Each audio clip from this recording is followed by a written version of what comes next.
beberapa anak yang bilang ke gue gini, Bu Susi, Bob Sadino, Bill Gates, Steve Jobs, Mark Zuckerberg, putus sekolah, sukses. Aku mau putus sekolah juga, Al, biar sukses kayak mereka. Abis itu kerjaan lu rebahan, HP mulu, gak ada actionnya gitu. Dan lu berharap masa depan lu secerah Bu Susi, idih. Coy, gue bilangin nih, surem, gelap,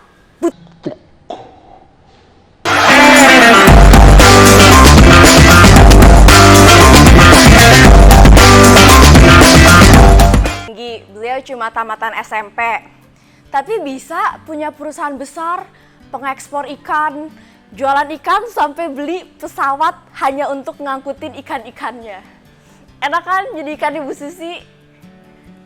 Dari satu pesawat jadi punya puluhan pesawat.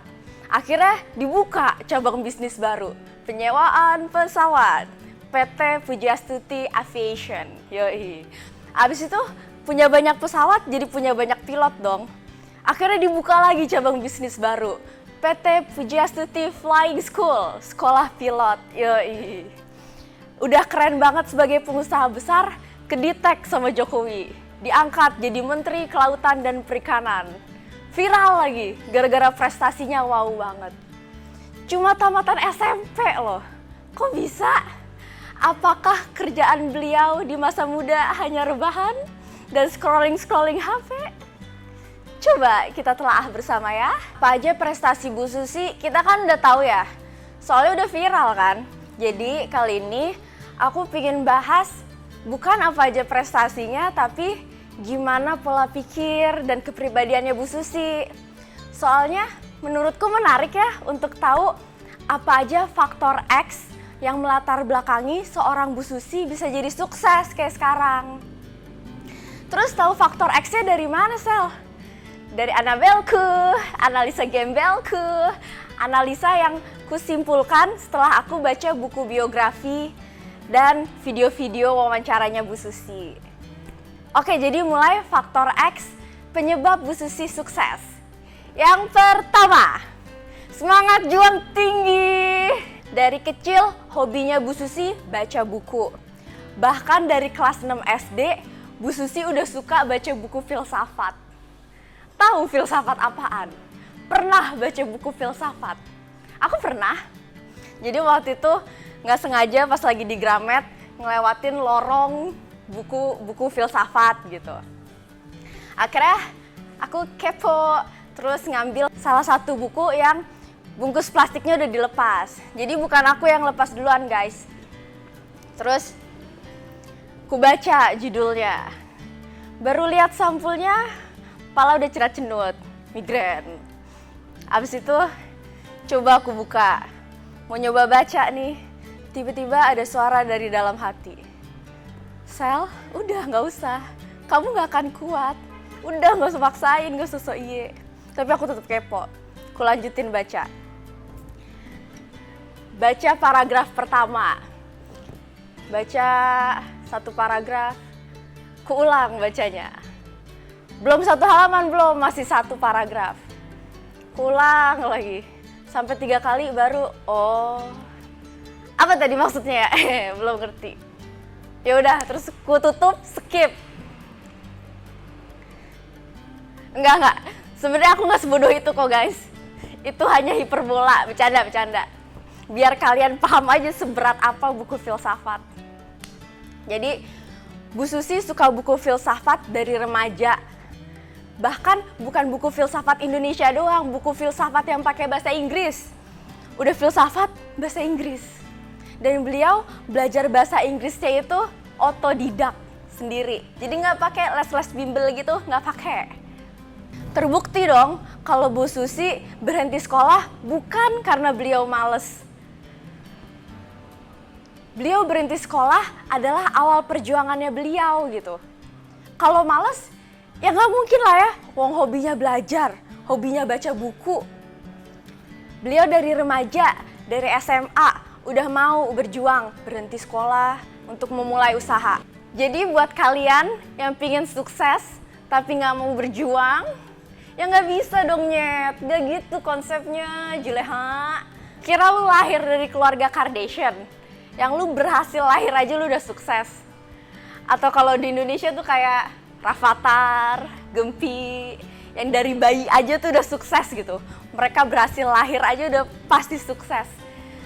Kan kita beda, Jet. Kita nggak senasib. Rakyat-rakyat jelata seperti kita beda nasib dengan orang-orang jelita. Karena komu kita berbeda, komu kurang sedap dipandang. Nih, aku bukan jelek-jelekin orang jelek ya. Hanya mengingatkan, menyadarkan kalau kita harus lebih berjuang lagi. Setelah berhenti sekolah, Bu Susi sempat dagang spray di Pangandaran. Sampai akhirnya beliau sadar melihat potensi Laut Pangandaran yang begitu besar. Beliau memutuskan untuk mulai menjual ikan. Modal awal menjadi bakul ikan, beliau mengeluarkan uang 750.000. Apa sih bakul ikan? Bakul ikan tuh orang yang beli ikan ke nelayan, dilelang ikan, terus baru dijual lagi ke pasar. Cewek dari keluarga mampu berhenti sekolah untuk jadi bakul ikan. Kurang berani apa? Beliau bahkan sampai nyetir truknya sendiri, padahal dari keluarga mampu gitu. Jadi usahanya beliau itu bukan karena kepepet, tapi emang karena Bu Susi mau untuk berjuang. Jadi buat kalian yang beruntung lahir di keluarga yang mampu, punya orang tua yang kaya raya, coba aku mau tanya, sampai kapan kekayaan orang tua kalian bertahan di tangan manja kalian? Oh ya, ini salah satu bukti perjuangan Bu Susi yang lain. Pas usahanya udah mulai bagus, berkembang besar gitu, Bu Susi masih tetap inovasi. Beliau pengen ekspor dengan kualitas yang terjaga, yang bagus. Akhirnya beliau mikir untuk beli pesawat. Biar nyampe ke negara tujuan ikannya masih dalam kondisi fresh, nggak lama di jalan gitu. Dan perjuangan Bu Susi adalah meyakinkan bank-bank. Jadi tuh para bank-bank diyakinin Bu Susi untuk ngasih pinjem duit susah bener. Ya ngerti sih, soalnya kayak gak logis, beli pesawat buat apa? Penumpangnya siapa? Penumpangnya ikan. Tapi akhirnya Bank Mandiri mau. Ini berkat perjuangan Bu Susi yang membuahkan hasil. Faktor X yang kedua, empati. Rasa empatinya Bu Susi tuh tinggi banget gitu aku ngeliatnya. Tahu dari mana style empatinya tinggi? Beliau saat dilelang ikan, saat masih jadi bakul ikan, nelayan ngasih harga sekian, ditawar sama beliau dengan harga yang lebih tinggi. Misalnya kayak gini nih, Bu Susi datang ke lelang ikan, terus nelayan bilang harga per kilo 10.000 ya. Sama Bu Susi ditawar, oh jangan 10.000 Pak, 12.000, kemurahan itu, Bapak punya keluarga harus dinafkahin. Jadi beliau empatinya besar gitu, gak nyari untung sebesar-besarnya untuk diri sendiri. Akhirnya dampaknya apa? Dampaknya nelayan pada pingin dibeli Bu Susi, pada berebut pingin dibeli ikannya sama Bu Susi. Akhirnya dampaknya apa? Karena banyak nelayan yang pingin dibeli Bu Susi bisa netapin standar kualitas sendiri. Standarnya jadi tinggi, jadi bagus. Standarnya bagus, bisa diekspor. Itu efek awal dari rasa empati terhadap orang lain, yang bisa membuahkan hasil bisa jadi ekspor. Terus, bukti Bu Susi empati banget lainnya adalah saat tsunami Aceh tahun 2004. Susi Air adalah pesawat pertama yang mendarat di Aceh pasca tsunami. Saat pesawat komersil lainnya yang besar-besar nggak bisa mendarat di Aceh karena landasannya rusak, Susi Air gara-gara pesawatnya kecil dia bisa mendarat di Aceh. Selain karena pesawatnya kecil juga karena Bu Susi nggak pakai mikir lama gitu untuk bantu orang lain. Di saat orang lain rapat dulu, weh lagi ada tsunami tuh, ayo diskusi kita harus memberikan bantuan sosial. Bu Susi udah gerak duluan gitu, nggak kelamaan mikir untuk bantu orang. Padahal pesawatnya baru beli dan masih nyicil, belum kelar cicilannya. Namun karena pesawatnya Bu Susi adalah pesawat satu-satunya yang bisa mendarat di Aceh, orang-orang lain yang pingin bantu jadi nyewa pesawatnya Bu Susi. Karena transportnya yang bisa sampai ke sana ya Susi Air. Jadi banyak yang nyewa pesawatnya Bu Susi. Dari situlah, dari hasil sewa-sewaan itu, Bu Susi bisa beli pesawat baru. Kebayang nggak Bu Susi kalau awalnya yang tadinya niatnya nolong doang, tiba-tiba jadi bisa punya bisnis sewa-sewaan pesawat. Gak kepikiran juga kan sama Bu Susi? Tapi datang rezeki dari arah yang tidak disangka-sangka. Karena Bu Susi menolong orang lain, memudahkan urusan orang lain. Awalnya pesawat Susi Air dipakai cuma buat ngangkut bahan-bahan pokok gitu, buat nolong. Sampai akhirnya dipakai buat ngangkut perahu nelayan. Soalnya para nelayan di Aceh jadi kehilangan perahu dong. Dan Bu Susi yang tadinya niatnya bentaran doang di Aceh, jadi stay lebih lama. Kenapa? Karena para nelayan ini trauma melaut. Akhirnya dibantuin sama Bu Susi. Mereka dididik sampai mau melaut lagi dan hasil melautnya dibeli sama Bu Susi. Bu Susi stay di Aceh selama beberapa tahun.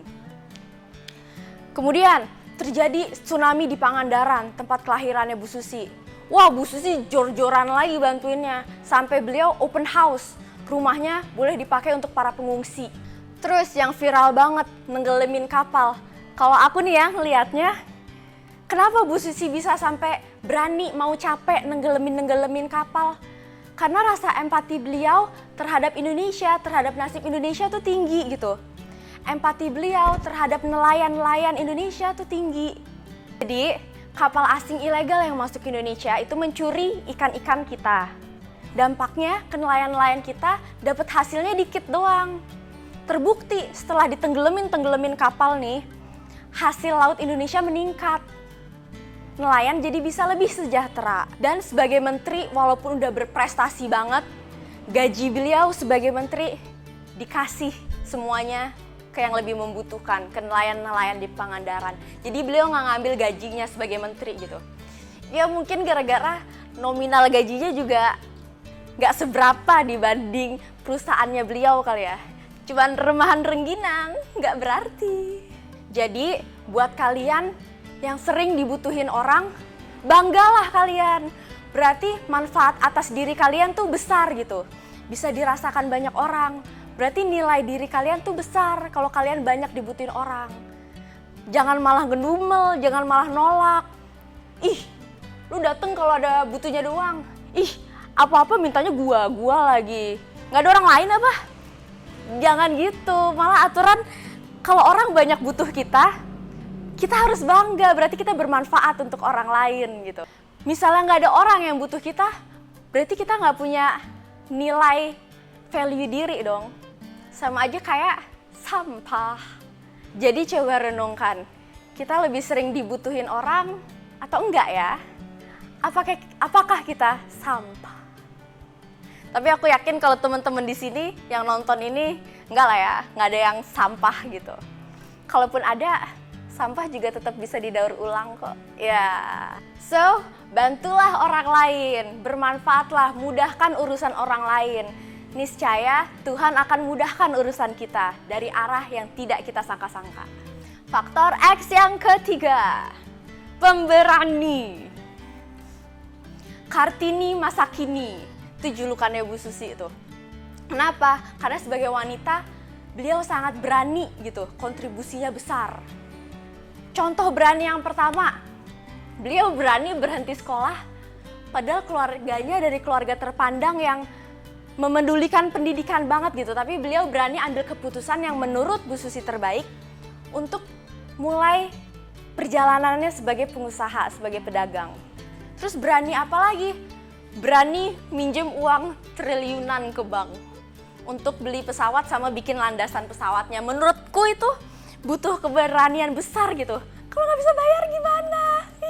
Kalau aku sih ya masih mikir lah gitu, tapi kalau Bu Susi berani banget. Berani berikutnya, berani ngirim pesawat untuk ke Aceh. Itu pesawat baru dan masih nyicil gitu. Ada resiko untuk amit-amit gitu, ada resiko pesawatnya rusak apa gimana dong secara baru terjadi tsunami. Tapi Bu Susi yakin beliau berani untuk nyari asuransi yang bisa menjamin pesawatnya gitu.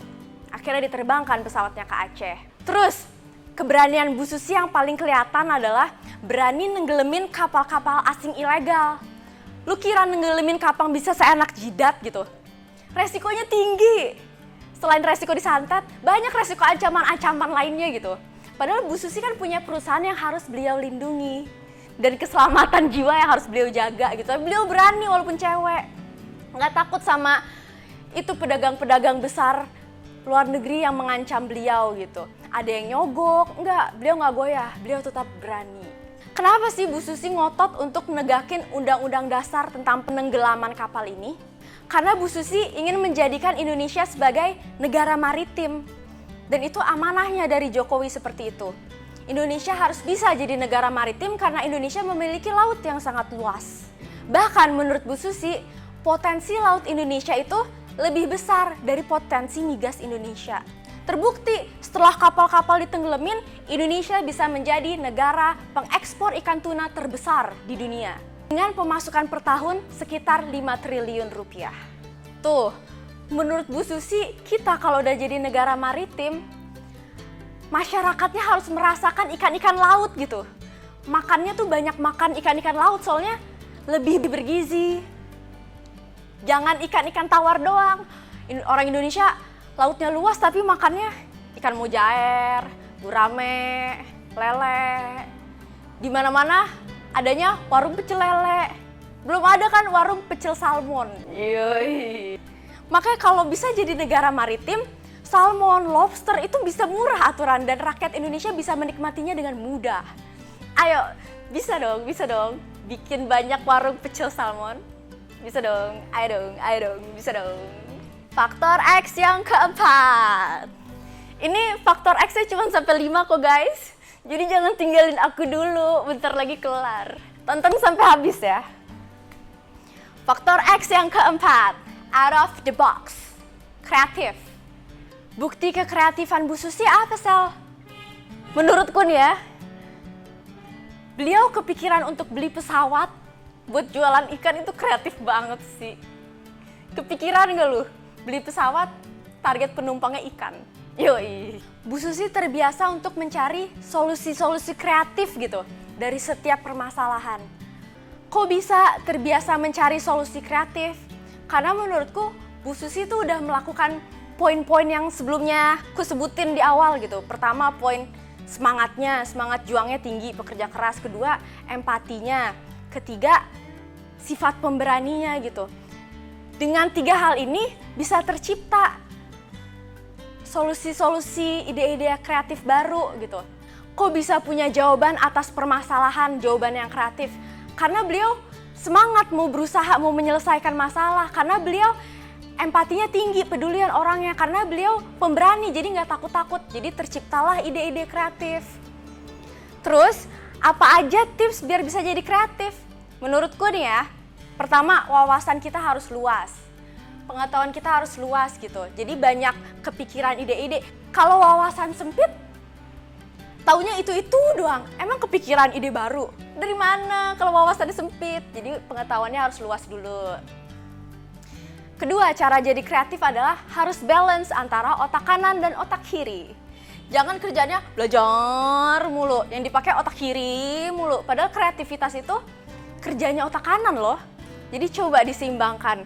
Main musik, melukis, apa aja deh yang melibatkan otak kanan. Bahkan Albert Einstein pernah bilang kalau kreativitas adalah intelektual yang sedang bersenang-senang. Perbanyak bersenang-senang ya, jangan stres-stres, oke? Terus tips kreatif yang terakhir adalah banyak-banyak belanja ide. Maksudnya belanja ide apaan, Sel? Belanja ide itu kalau ngeliat sesuatu hal, kalau merasakan sesuatu hal, itu diamati, diolah lagi, jangan cuek gitu. Misalnya ke tempat baru, oh ada ini, dipikirin, diamati, jangan ngelengos-ngelengos aja cuek gitu. Karena kita ngamatin, mikirin gitu. Jadi itu tersimpen gitu di otak kita, di bawah sadar. Suatu saat pas kita lagi butuh, tuh memori bisa keluar, jadi munculin ide kreatif baru gitu. Itu yang aku namain belanja ide. Terus nih yang baru-baru ini, yang aku agak kaget juga sih, Bu Susi jadi pembawa acara di salah satu stasiun televisi. Nama acaranya beliau Susi Cek Ombak. Aku shock sih, kayak nggak nyangka aja tiba-tiba Bu Susi kepikiran jadi pembawa acara gitu. Kreatif, kreatif kan? Faktor X yang kelima, ini yang terakhir. Luwes, bukan badannya, tapi sikapnya, cara bersosialisasinya.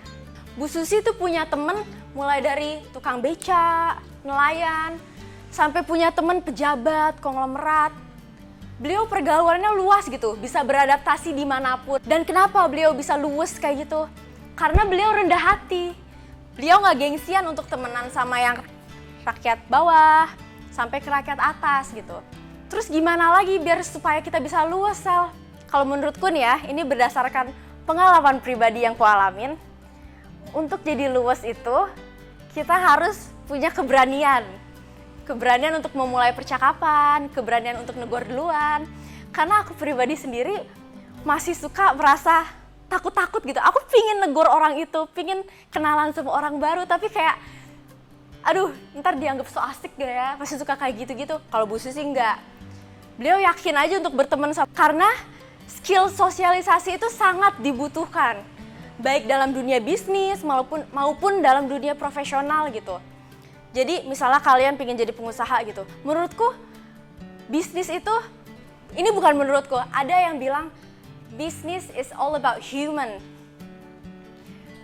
Relation is the key of business gitu. Jadi kalau mau bisnisnya gampang, sukses, ya relasinya harus banyak gitu. Karena dari relasi itulah bisnis kita bisa berjalan. Terus kalau kalian ada yang kerja sebagai profesional, pengen jadi profesional, entah freelance atau kerja kantoran gitu, menurutku penting banget juga untuk bisa bersikap luwes. Kenapa? Karena relasi mengalahkan prestasi. Nih maksudku, misalnya kalian videografer, pingin dapat banyak project, ya kalian harus punya banyak kenalan dong. Ketimbang capek-capek ngumumin dibuka lowongan, mendingan aku nyari minta tolong ke orang yang aku kenal dong. Itu pentingnya relasi. Terus kalau untuk pekerja kantoran, mohon maaf gitu, akan lebih mudah kalian mendapatkan pekerjaan itu kalau kalian punya kenalan orang dalam, ya gak sih? Bukannya ini main curang, cuman misalnya lagi seleksi, terus si penseleksi ini tahu kalau kalian adalah referensi dari orang kantor itu gitu. Jadi lebih terpercaya dong. Itu pentingnya luwes, menjadi luwes dalam karir. Oke, sekian faktor X kenapa Bu Susi bisa sukses berdasarkan analisa gembelku. Misalnya kalian setuju, tolong di like, di subscribe, dan di share. Misalnya kalian gak setuju, coba tolong benerin aku, tulis di komen, oke? Oh ya guys, lokasi syuting video ini di salah satu kafe di Jakarta Barat, namanya Fenomena Cafe. Lokasinya di Meruya Selatan, Joglo. Kalau ada teman-teman yang mau diskusi bareng aku, entah tentang orang hebat atau tentang apapun, yang penting positif, yuk kutunggu kedatangannya di Fenomena Cafe. Boleh cek IG-nya dulu @fenomena-cafe. Oke? Ditunggu kedatangannya. Dadah!